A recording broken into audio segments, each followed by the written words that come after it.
Continua la polèmica per l'obertura del carrer de les Diligències a Can Clos. A l'Infobarris de Sants Montjuïc d'aquesta setmana descobrim per què hi ha una part del veïnat que s'hi oposa i quina és la resposta de l'Ajuntament. Comencem. Y el miedo que hay es que la plaza ceda, porque está la plaza que hay, ahora te la enseñaré, y ese es el miedo que tenemos, que ceda y entonces si cede la de esto y se hunde, el bloque se viene para adelante.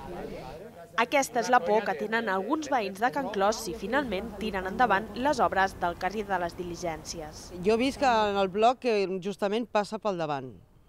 Llavors els moviments d'allí són blocs molt vells, hi ha esquerdes i això, i per sota han dit, jo no soc d'aquí, nascut aquí, però gent que és d'aquí ha dit que a sota dels fonaments, o sigui, era aigua abans. L'Ajuntament diu que l'estabilitat dels edificis està assegurada i que quan comencin els treballs es posaran sensors per controlar possibles moviments. Però això no és l'únic que preocupa al veïnat. Ninguna. Es que nosotros nos estamos poniendo ahora una lucha porque vemos que el barrio se está deteriorando y que se van a gastar el dinero en una tonteria que para nosotros no es bueno. Segons aquests veïns, l'obertura del carrer es fa per poder construir 3 blocs de pisos a la zona, una acusació que l'Ajuntament nega rotundament.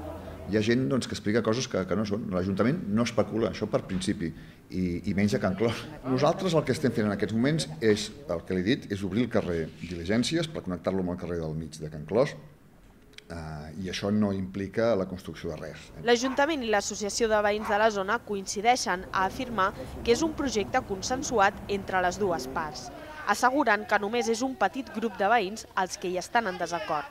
Aquesta part del veïnat és la que va aturar les obres ara fa una setmana. Segons l'Ajuntament, però, les màquines entraran de forma imminent a la zona per obrir el carrer de les Diligències.